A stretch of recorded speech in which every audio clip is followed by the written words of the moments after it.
शाम के 6:40 हो गया। मनीष जो अपनी आईटी सेक्टर में अभी भी ड्यूटी किए जा रहा है। असल में मनीष का ड्यूटी का टाइम 9 घंटा है, 9 से 6 बजे तक, लेकिन उसका बॉस ने कहा ओवर टाइम करना पड़ेगा। मनीष थका हुआ अभी उसका मन नहीं कर रहा। उसका अपना फैमिली के साथ रात को डिनर में जाना है, लेकिन काम के प्रेशर ने मनीष को इन सब से दूर कर दिया। मनीष चाह कर भी अपने बॉस के मुंह पर कुछ बोल नहीं सकता, क्योंकि उसके जॉब चले जाने का डर है। ये सिर्फ एक मनीष की कहानी नहीं है दोस्तों, ये आज हर वो मिडिल क्लास इंसान का है जो 9 to 6 में फंसा हुआ है। कहने को तो 8 घंटा है, लेकिन काम हमें 9 घंटा ही करना पड़ता है। सिर्फ इतना ही नहीं दोस्तों, ड्यूटी के जगह पर जो पॉलिटिक्स होता है वो कुछ अलग ही रहता है। इतना काम का प्रेशर, इतना मेंटली टॉर्चर झेलने के बाद भी आपका सैलरी आते ही मंथ के एंड तक आते आते सब खत्म हो जाता है। दोस्तों आज की इस वीडियो में कैसे आप मिडिल क्लास के ट्रैप से बाहर निकल कर अपनी जिंदगी अपनी तरह से जी सकेंगे। ना ही आपको छुट्टी लेने की किसी से परमिशन चाहिए और ना ही कोई आपका बॉस होगा। तो इस वीडियो को एंड तक जरूर देखिए।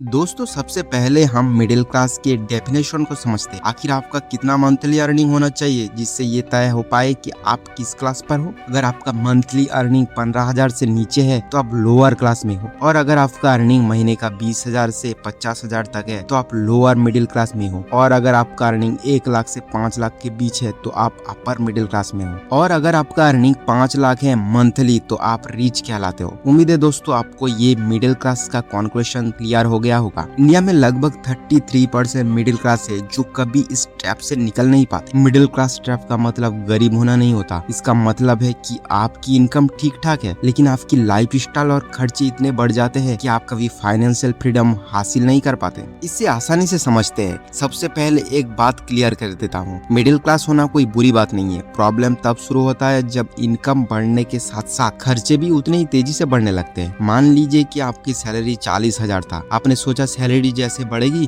तो जिंदगी आसान हो जाएगा। कुछ साल बाद आपका सैलरी 80,000 होगी, लेकिन अब आपने बाइक EMI पे ले ली, नया फोन ले लिया, क्रेडिट कार्ड यूज करना शुरू कर दिया, वीकेंड शॉपिंग बढ़ गया, लाइफ स्टाइल पहले से और भी महंगे हो गए। इससे क्या हुआ, आपका सैलरी तो डबल हुआ लेकिन सेविंग्स उतना ही रहा। इसी सिचुएशन को मिडिल क्लास ट्रैप कहते हैं। अब गलती कहाँ होता है, आप सोचते हो जब मेरी इनकम बढ़ेगी तब मैं सेविंग शुरू करूंगा, लेकिन अगर आदत आज सेविंग की नहीं है तो कल भी नहीं होगा। इनकम बढ़ने के साथ साथ अक्सर लोग लाइफ स्टाइल एक्सपेंस भी बढ़ा देते हैं, इसीलिए अर्निंग बढ़ने के बाद भी अक्सर लोग सेविंग नहीं करवाते। इसीलिए मिडिल क्लास के ट्रैप से निकलने के लिए सबसे पहले स्टेप आपका होना चाहिए, आपके खर्चे को एक जगह पर लिख लीजिए। जितना हो सके ऑनलाइन ट्रांजैक्शन कम करने का कोशिश कीजिए। देखिए कौन से एक्सपेंसेस जरूरी है कौन सा नहीं, उसके साथ एक सेविंग्स टारगेट बनाइए, एक नई स्किल सीखना शुरू कीजिए और धीरे धीरे अपनी इनकम बढ़ाने की प्लानिंग कीजिए। अब दूसरा रूल है, सैलरी आते ही सबसे पहले कुछ पैसा सेविंग या इन्वेस्टमेंट में रखिए, जो बचे उससे खर्चा कीजिए। ज्यादातर लोग इसका उल्टा करते हैं, पहले सारे खर्चे करते हैं और जो बच जाए उसको सेविंग करते हैं। महीने के एंड तक कुछ बचता ही नहीं। आज की दुनिया में सबसे वैल्यूएबल चीज सिर्फ पैसा नहीं, स्किल है। अगर आप कोई ऐसी स्किल सीख ले जिसके लिए लोग पैसे देने को तैयार है तो आप अपनी इनकम बढ़ा सकते हैं, या आप जॉब के साथ साथ भी ट्राई कर सकते हैं,